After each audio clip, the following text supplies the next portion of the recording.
All right, welcome to the Preaching Young Podcast, episode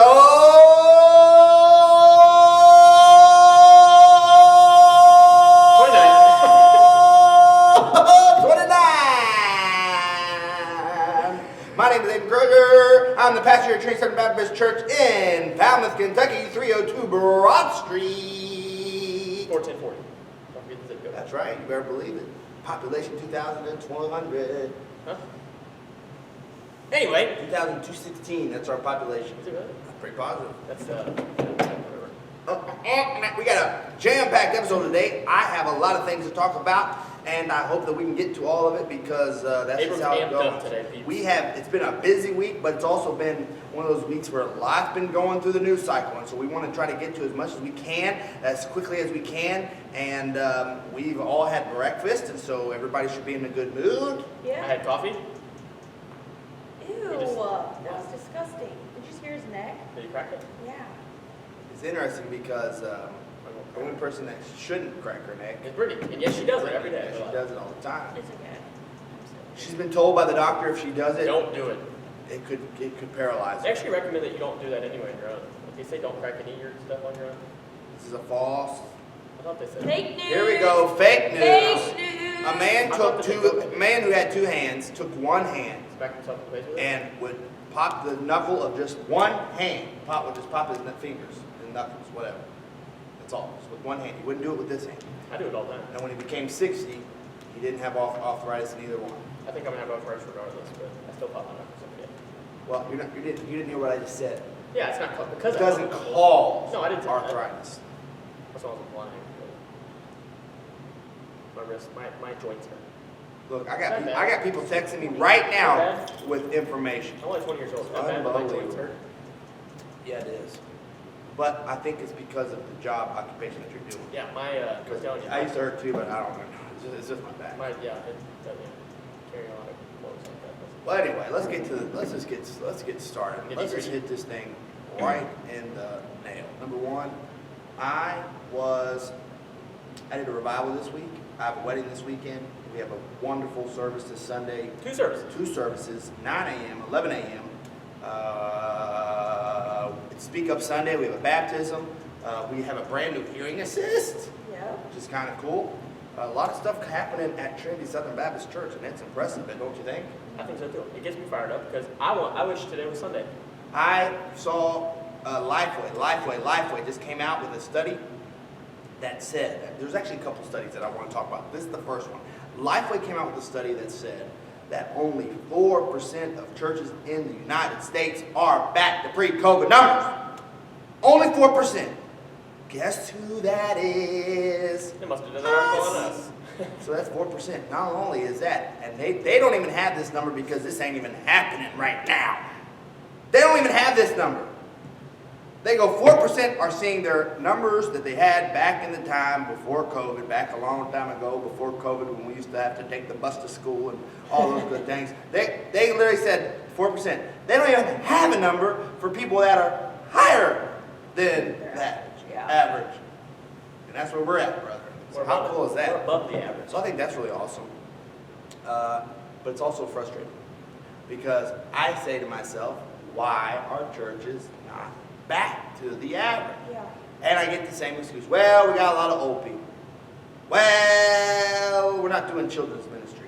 Well, we're not doing student ministry. Well, any excuse, and that's what they're doing. well, we're not supposed to sing. Well, we take your temperature at the door. Like, there's nothing more degrading than taking somebody's temperature at the door. And guess what? What does a high temperature tell you?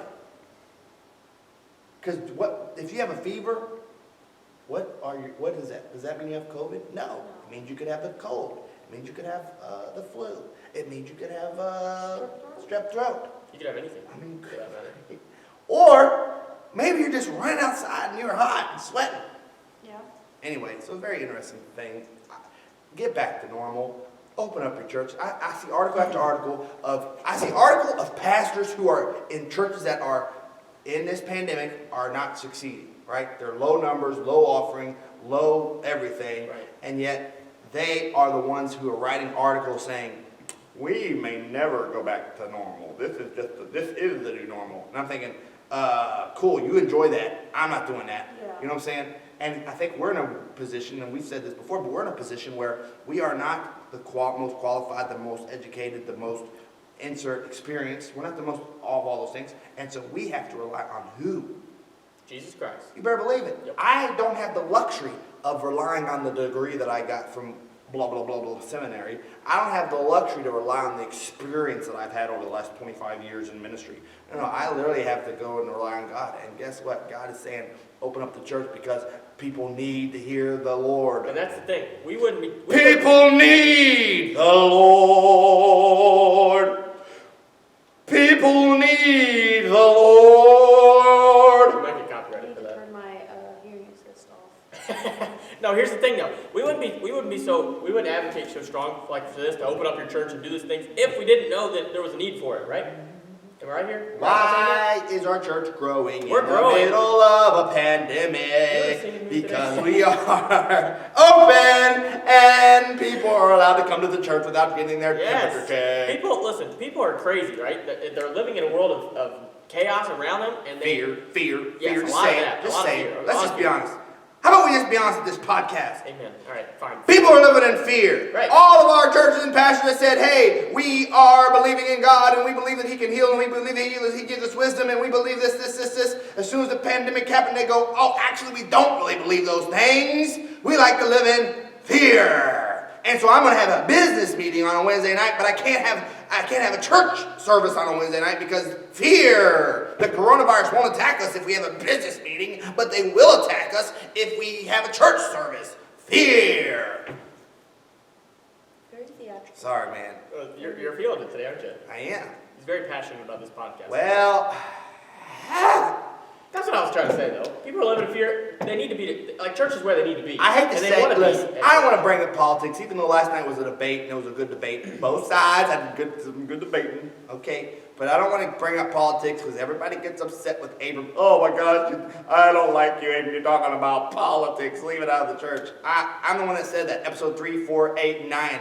I don't want politics in the church either. But I will say this. There was a president, his name was Donald J. Trump, went to a church in Las Vegas. I know nothing about this church. I know nothing about Donald Trump. I know nothing about politics, okay? I'm not saying you have to vote for Trump because I'm talking about him. I'm just talking about him.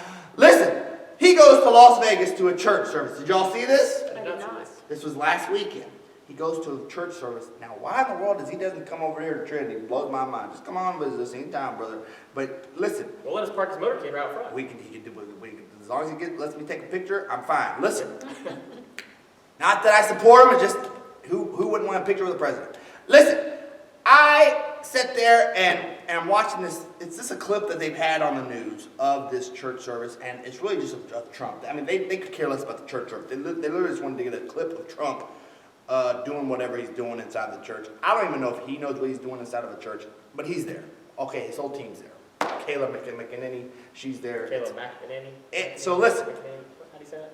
Something like that. Go ahead. So I turn up the volume because in my head I'm a church guy, right? I want to hear how they're doing their service with the president in your freaking, building. And so they're sitting there. All of a sudden, it's like a break in the service, and Trump's standing there. Trump is standing there. Okay, they just get done with the worship song, so they're a hip church. He's just standing there in the crowd. Okay. Front row. All of a sudden, one of the cool associate pastors gets up there. Hey guys, I'm the cool associate pastor. Just want to talk about some announcements. I'm thinking, the President of the United States is in your church, and he's brought news people to your church, and you're going to talk about announcements? I think that's the day that you take out announcements. I think so, You just too. kind of And every day for that matter. Just take out announcements. Just go worth worship. I mean, I couldn't believe it. Then he says, by the way, we want you to give. Tithing is important. And so he started talking about tithing. Now, the camera crew, they didn't pick up any of the sermon. They didn't pick up any of the worship music. The only thing they picked up was Donald Trump listening to this guy talk about tithing, about giving. We need your money. We need your money. You have the President of the United States there. Chill out. Yeah. Right? For one day, you don't have to talk about money or announcements. Just worship. Good gravy. Donald Trump needs the Lord too, man. Yeah. So preach to Donald Trump. Isn't that weird? No, but it's We're so caught up in the motions of church. These new churches have more traditions than the old Yeah. churches. Yep, I agree. And They have to, you they have have to to follow do to it. the T. And I swear, It's a these churches, it's a concert now. It's not a service. these churches that are struggling with offering are the churches that talk about offering all the time. Yeah. Every time you see them, text to give. Or text this number and give to our church. Half the time they give you the wrong number. Or they're saying, hey, we're doing a great thing. We're renovating in the middle of a pandemic, but we don't have any money, so we need your money to help us continue to renovate and during a pandemic when everybody else around us in their communities are struggling. Too much? Okay. It's shameful. No, it's true. It drives me nuts. Give so I can go on vacation for the 20th time. Just over and over and over again. So anyway, I thought that was a very interesting thing. You got to skip announcements. Stop asking for money, especially when the president's there and news people are there. Yeah. Like for once, just like this is an opportunity to preach to the camera crew. To whoever's there. Listen, you have visitors. Forget who's there. Yeah, it's not about who it is that's there. It's about Yes. it's about the fact that you have somebody new there. Oh. Treat it the same when you have a visitor at your church Yeah, on not Sunday morning, Donald right? Trump. Doesn't forget it being the president and all the press, right? Treat it as a visitor that doesn't ever heard the gospel, or maybe they need to hear the gospel, and they came to church for a reason to hear the gospel. So preach the gospel. They are out of touch, right? That's an out of touch pastor. Yeah. Yep. An out of touch church. And here's the reality. We have a lot of out of touch pastors and churches. And it breaks my heart. And I hate that I don't know why we do this podcast. I don't really know what the purpose is. I thought when I started to do this podcast, it was supposed to be a place where we can encourage young pastors. I guess that's what we're doing, right? Yeah, To an kind extent. Listen, We're kind of just warning you. Hey. Warning you. we are warning you. And listen, Don't be an out of touch pastor. listen, when somebody finds this podcast, once we get big and they rewatch all of our episodes, it'll really benefit them. I think so. I'm saying. And I'm going to tell you why. Did we talk about this yet? Probably did. There are, I spoke to Andrew and Brittany about this, but we'll go ahead and talk about it now. We're living in an age where churches are not succeeding as well as they used to before the pandemic, right? So everything's down, numbers are down, everything's low. Did we talk about this at the beginning? I hope I think we didn't. did. I can't remember because of all the craziness that just happened over the last 10 minutes. But you have all these people, so I'll just say exactly what I told Andrew and Brittany. All of us pastors, we're in Kentucky. It seems like us pastors like to take advice from guys like, I don't even say their names, other Christian leaders in places like California. Well, let me tell you something. I don't know anything about California, but it's a crazy place out there. They're pretty much a different world, a different country. Okay? Yeah, you can't compare California and Kentucky. Why in the world, as a pastor who's trying to pastor a small church in a small community, want to get advice from a guy in California who isn't even, I don't even know if they pastor anymore. They're just like writing articles and books and they're making a good living off of it. It's amazing. Now, insert pandemic. Not one pastor has ever gone through a pandemic that is alive today. Yep. And we have some old pastors, okay? And they didn't even live through a pandemic like this, where they're shutting down churches, they're shutting down buildings, they're shutting down family gatherings of over 10. Oh my goodness, because 10 people don't catch the virus, but 11 people do. Oh man. It's unbelievable to me, man. We could really hammer on this coronavirus. Yes, we could. Because this thing, the more and more I hear, the crazier it gets. You see a study one moment that says masks actually will capture the virus. Yeah. And if you get it through the Because- mask, you're actually going to rebreathe the virus. Most people that are getting the COVID are actually mask wearers. Yeah. I'll even say this. I have a theory. This is untested. Do not hold this against me This is a crazy Abram Crozier sidewalk. Well, here's the reality. Everybody's going to get the coronavirus at some point. Like this. I read that this is not going to ever go away. This is the new endemic. Is that what they call it? An endemic? I don't know, man. These words are just. Well, it's a driving me virus. nuts. We can take away pandemic, everything. It's a virus, and as we know, the flu. We have a vaccine for the flu. Yeah. What happens every year? Well, it changes every year, so that people get the flu, obviously. Everybody gets But you have the to get flu. the vaccine, and everybody gets the Yeah. vaccine, but the Changes, virus flu's still there, you And still guess get what? sick. I've got the vaccine for the flu before. And I you still got get the sick. flu. I know, some people get sick as soon as they get it. There's other people that, because when we got the kids the flu shot, and the first thing they did, right before they stuck them, they're like, they'll probably get sick, like, the next couple days. They'll run a fever. I'm like, great. So now everybody won't let us into the school system It's COVID. because they got freaking temperature. So just all these things. It's not going anywhere. So at some point, we're all probably going to get it at some point, and that's neither here. And guess what? People are going to die. There's one thing in life. You heartless Listen, person. it's not heartless. That's the only You see thing where that is this is going? guaranteed It is, in the only life guaranteed thing. is death. And God put us The in only this earth thing. for 2020 for a reason. Yes. I really truly believe that. But here's the reality, and I don't even remember what we were talking about before we got into this. Oh, I do. Pastors of churches. And so we're taking advice from people in California. A lot of people have decided, a lot of church leaders have decided that they're now the experts of the pandemic. Yeah. And so they're actually giving advice and saying, this is how you should run a church during the pandemic. And then I go, well, how's your church doing? Well, we're doing better than average. We're actually at 40% capacity. I'm like, wait, What? 40% of the people, That's like, good. not even half the people are back into your church, and you're giving advice on how to run your church. Like, that's kind of crazy to me. When what we're seeing is we are growing in the middle of a pandemic. So if you ask me, you would think you'd sit there and go, well, what are y'all doing? Yeah. All right, what are you guys doing? You're in a small town. You guys are at a small church. You guys have Southern Baptist in the name, which that's supposed to offend somebody. I'm still trying to figure out who that's supposed to offend.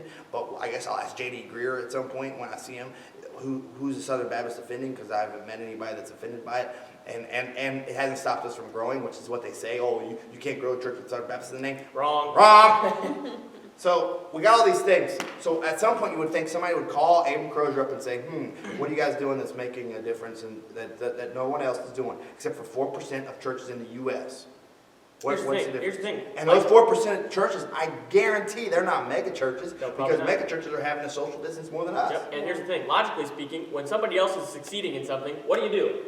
You Find out what they're doing. And you ask them and you say, what are you doing? Yep. What are you doing that's working? Let me tell you what should you I don't do. Let me tell you what you don't do. Let me tell you what you don't do. You don't just mimic them, thinking you know what they're doing, right? When Kroger does the click list, Walmart didn't just say, hey, we should do something similar and we should just get out there and start. No. They actually did research. They had people spying on Kroger. I'm sure they probably hired some people who created the click list. And I guarantee it. That's what they do. You research it. You actually find out how are they doing the click list. What's the best way to do it? What's the pros and negatives? How And can we then make it better than How the can you next? make it better? But what people do in the church, it seems like they just go, hey, that guy's having a food truck this Sunday. We're going to have a food truck, but we're not going to have a food truck. It'll be an ice cream truck, and then everybody will enjoy it, even though it's the coldest day of the year. Yeah, right. It blows my mind. Hey, they're doing a newsletter. We're going to start doing a newsletter. Hey, they're doing videos. We're just going to start doing videos. It's not random what we're doing. We're doing everything strategic. And there's sometimes where we actually do something, we're like, oh, that didn't work, so we're not doing that again, and we throw it out the Countless window. times. And then we see other churches that are just copying it, and we're And like, we're like, no, oh, that no, didn't really work. don't do that. It didn't work for us. Yes. It didn't work for us. Don't do it. Don't copy that, please. Don't copy that. You know what I'm saying? But if they would talk to us and ask us, we could say, hey, it actually didn't work for us. This did work for us. Hey, we're doing this with kids ministry. It's working. That ain't working. Hey, we're having kids inside of our worship service, and we're having a family worship. And yes, it took a little bit of time for people to get used to it. But once people got used to it, we have tons of kids that are in the church worshiping with our families. It's an amazing thing to see. That was a cool Pastor Appreciation Sunday. Some of our kids in our church came up and said some cool stuff about me. Pretty much stuff I already knew, but what? I knew all of it. I'm a cool guy. Collegiate athlete. But they verified it, so I We like actually had to that. beg them to go up We there. did. They didn't. Nobody wanted to do it. We had to Yeah, bribe just them all kidding. $10. That's funny. Pretty had to dish out $10 to every kid. You know what else is kind of crazy that I'm noticing about some churches is a lot of churches so we're an active church, right? We're constantly doing things. We're constantly changing. We're not a busy church. We're an active church. Yeah, we're an active church. I feel busy sometimes, but we're active. We got a lot of things that are happening. We adapt to a lot of things. So we're constantly just growing and moving and adapting.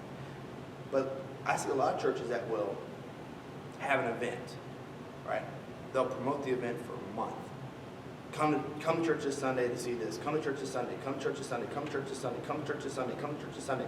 And then that Sunday happens, and then they're like, whoa, that was exhausting. That took up all of our resources. That was, yeah, then they literally don't do anything for another year. And it's so interesting to me because they think we're just doing events to be doing events. We're not doing events to be doing events. And really, like this Sunday, we're doing Speak Up Sunday. It's not, Vision Trust did all the work, right? We're just providing the table with the kids' information and how to sign up. Yeah. So, it's just weird to me how people put a lot of, what's that saying? Work smarter, not harder. Yep. A lot of people are working really hard. Not smart. And they're not doing it very smart. Here's the thing, I've said it before. Me and Brittany, say we have, 60 kids at a youth event one time, right? The next week, we're not like, oh my gosh, I'm so beat, I can't ever do that again. That's never, why would we ever do that again? That was 60 kids, We're that was like, hard okay, to do. what can we do We're next like, time to make it okay, better, make what it can better? I do next week to make sure that we have 60 kids again? Or if it drops, you go, who do I need to call to, make sure that there's going to be the next week? Here's the thing, and I say this all the time. The Trinity train moves.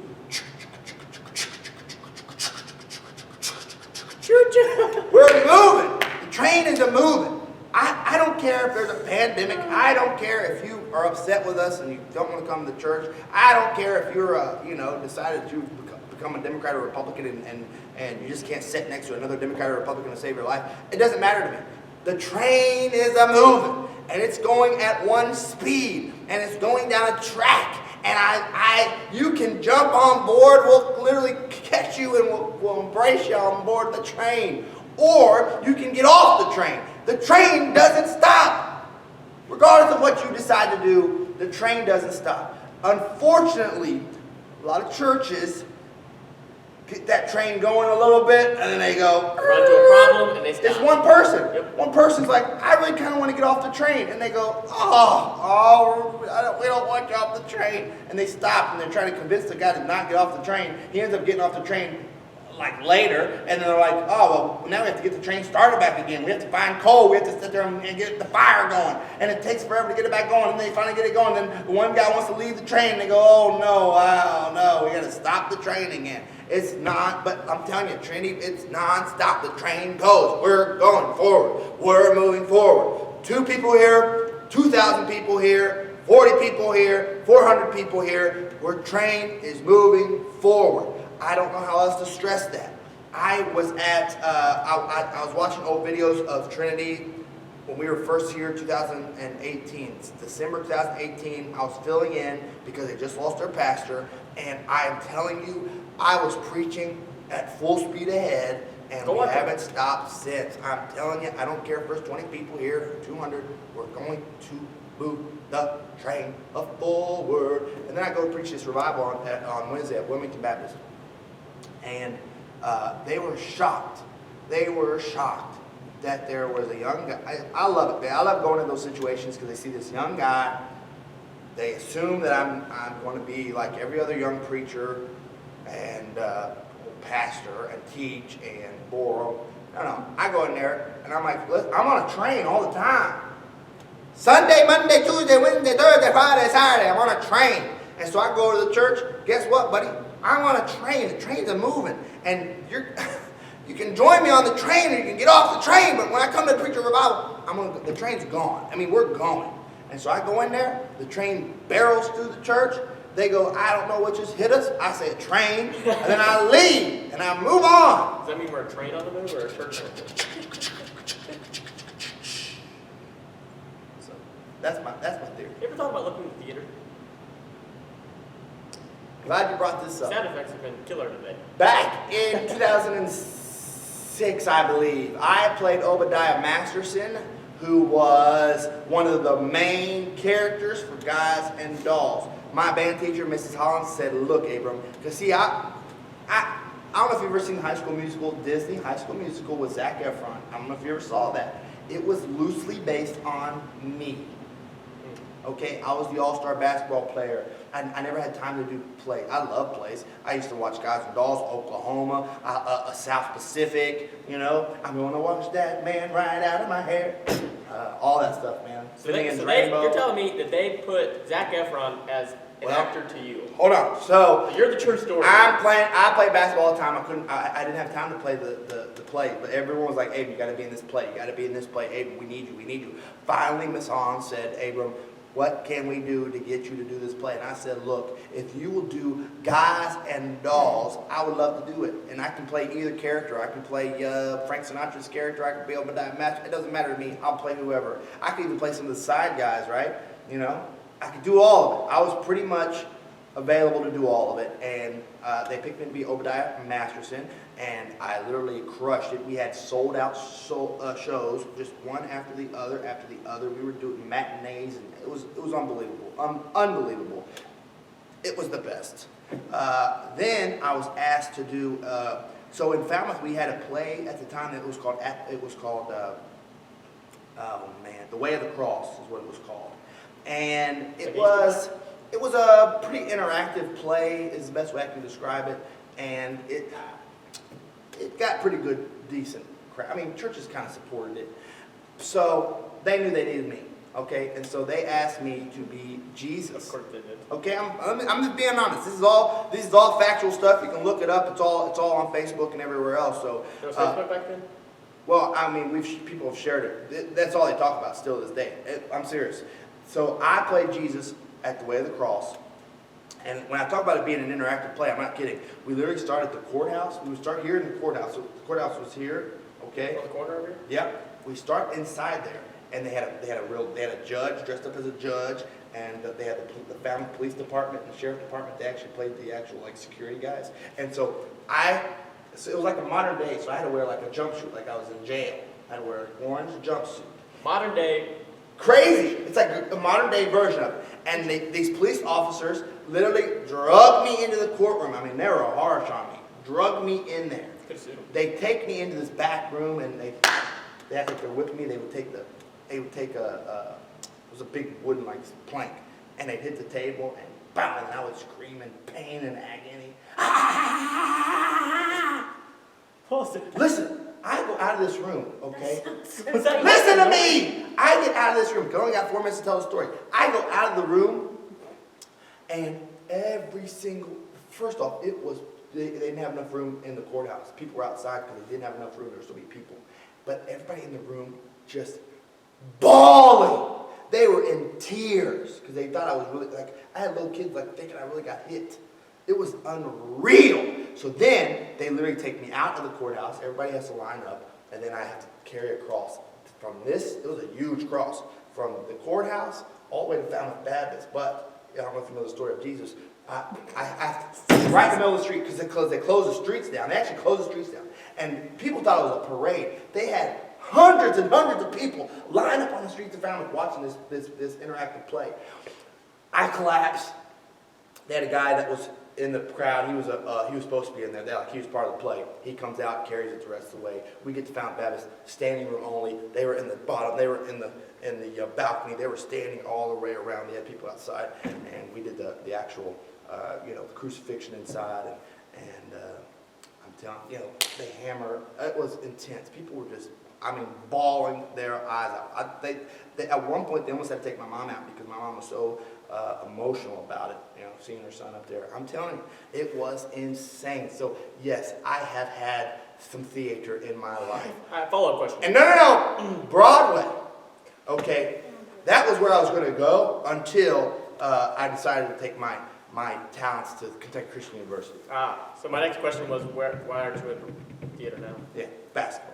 I thought I was going to be an NBA basketball player. Forgot that you had to go to school. I forgot you had to go to school. Yeah, rock band doesn't count as music class. Yeah, so I messed up. Cool story. Well, and I credit it to, my success in life, okay? Because life Do you think this benefited the community? Life is a play. Well, they still talk about it. I have yet to hear anybody talk. I think I've only heard it from you. The way of the cross leads home. I'm confused. All right, Tyler listen. Perry just did this too. Why did he call you? Tyler Perry just redid No, that this. was Jesus Christ Superstar. That was a completely different thing. Oh, he just redid it. No, that was Jesus Christ Superstar. And I like Jesus Christ Superstar. I hated John Legend as It wasn't, no, Our this Lord and is different. Savior I'm talking about Jesus. different. I'm talking about something different. I Interesting. don't remember the name. Listen, when we get back, I'm going to try to get Andrew and Brittany to do a little bit more talking so I don't have to carry the show. And, We could shut them up. We could say stuff. Whoa, language, please. and we're going to talk a little bit about Ice Cube. We're going to talk about electric Hummers. And we're going to talk about one of my favorite commercials, Bala Enzymes.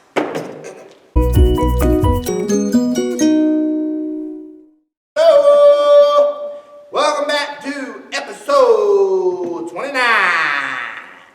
We got Brittany over there. She's an administrative assistant as Yep. well as a youth leader. I got Andrew over here. He is a worship leader / youth leader. Very interesting. I was speaking to a former youth leader, or a current, I guess he's current youth leader at a different church, and he said he was trying to get me to hire somebody to take over our youth. And I'm like, I got Just this week, actually. Yeah. Wait, what? I'm like, they didn't think I was like, you don't have any youth leaders, do you? I'm like, what?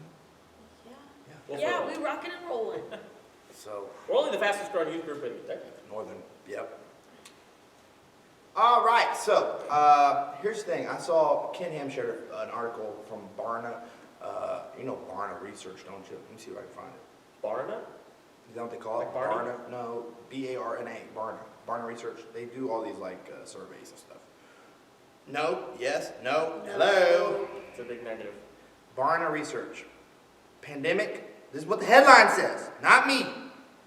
Pandemic could accelerate faith loss among young people. The coronavirus pandemic might push larger numbers of young people to abandon Christianity or church going, researchers from Christian polling companies says. Listen, the pandemic's not doing that. No. The churches are doing that. Yo. Their parents, family, friends, they're all doing that. Yo. Christians are doing it. If Yep. we want to put a blame on anybody, that's Not Christians pandemic, and yeah. that's the church. When Not you're- the pandemic. Yeah, when your parents are telling the kids to go party with their friends so they can Yes. stay popular, that's not very good. When your parents are sitting there telling their kids, you know, well, good example, when your parents sit there and they take you to church and they act one way on Sunday, but then they act a completely different way on Monday when they're at their Yeah, house. that's Like, the that's a parents' problem. Yes. And I did this at the revival. I said, look, you want to know if you have a problem at your home? What would you say? What would you do if I told you as a pastor, I'm coming over tomorrow, I'm not telling you when, are there things that you got to hide? Are there things on your browser history that you got to delete? Is there things that you got to put away from in the fridge? Yeah. Because if you're too nervous for me to show up randomly at your house, there's a problem. Yeah. Pretty cool. That's huh? pretty good, actually. I know, man. I know. No, I've literally heard parents say like, "Oh, I want my children To to experience experience the college life." I'm like, when I think of the experiencing college life, that's not good. It Why leads would to you a want path that? of destruction. Exactly. I think parents You get nowadays addicted to are things. setting their kids Yep. up You for better failure believe it. in life. They're You not better pushing believe them towards Christ. They're pushing them to the You world. better believe it. Sorry, ran over. No, that was a really good answer. Way to get me started. Continue. I love it. No, I'm serious. That just aggravates me, and especially coming into the role of like being youth leaders. Me and Andrew, we've seen it sometimes even more because kids are like, "Oh, well, I have to do this. I have to go that. Oh, I have to." Sports. I got to play Yeah, I sports have because to, my like- parents. And honestly, some of the kids come up to us and they're just so overwhelmed Yeah, they don't because know they what have to they have to do great in school. They have to go to college. They have to do all these things in life. have to And party. it's the parents, exactly. It's the parents that are pushing their kids towards And then that. what falls on the back burner by default Is is church. Church falls So- on the back burner just because of that. It all starts at home. Well, 9 times out of 10. Here's a lot of Is that parents. what you're doing? You're Yeah, 9 times out of 10. Parents do this. Here's what parents do. They come up to me as a pastor. They go, "Hey, Abram, I don't know why my kids won't come to church anymore.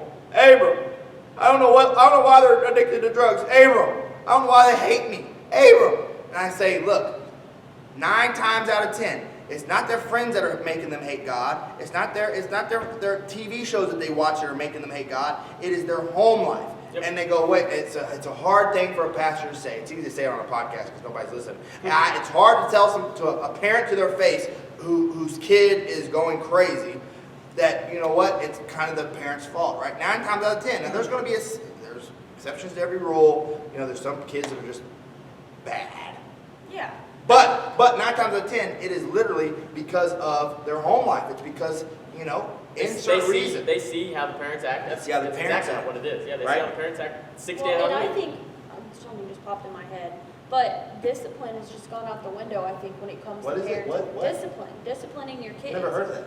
Yeah, oh, I mean, seriously, that's what it is nowadays. I That's feel almost like. an I feel like offensive term. people, Oh, but it is. 2020. you can see it throughout the Bible. When you do something wrong, you get disciplined, or there's consequences to sinning. And the or bigger anything problem, like the that. biggest problem is their parents disciplined them to such a degree that it was borderline abusive. Yeah, They would just take like my dad's mom would just take a stick. yeah. I got hit with a switch with my grandparents. A what? I learned not to do it. A switch. They said go pick your switch. So I tried to pick the skinniest one. Those are the ones that hurt the Call it a most. stick. Are you literally? You are literally taking one of my dad's sermons. Sorry. He's preached that like Really? those exact words, switches, and pick out, and then you pick out the small No, spot. I had to go pick out my switch. This is Did my you call it dad's that? sermon. Did your guys call it that? I never called it. I didn't I either. never got a stick. My My papa- word, I wasn't that We had bad. a paddle at my house called the Board of Education. That's what they called it. You never got hit. I didn't get hit with it. I was but gonna say, my grandpa I made it. don't And think- it had holes in it, so like I was every gonna say, I don't see you night. guys getting hit. But I'm telling you, I'm so shocked. call right it the now. Board of Yeah, we Board of didn't. Education. All right, mom would whack us. It always sat on top but, of the fridge. But No, I got hit. here's, Until you put here's it what in my your mom mouth. would do. My mom would literally say, if you're not good, I'm gonna get dad's belt. And for whatever reason, in my head, that scared me half to death. Just to say it. Yeah, Just to say it. you learn because you're like, oh, like I got hit maybe once. I learned I never wanted to get I hit never again. got hit with the belt. I just got nervous, and then I would like I'd be nervous when dad got home because I always thought this belt was on. To me, I don't think it was ever about the pain that you felt from it. I think it was more of like just the whole experience, like the embarrassment, getting yelled at from it. I feel like But I'm saying, But that you learn from the it. problem is their parents did it to where it was almost abusive. Yeah. So they go, I'm not doing it all to my kid. I don't want my kid. But then they're, then you wonder why that. then they're did that menaces to the society, and then you wonder what's going on in the world. But whatever, I don't know.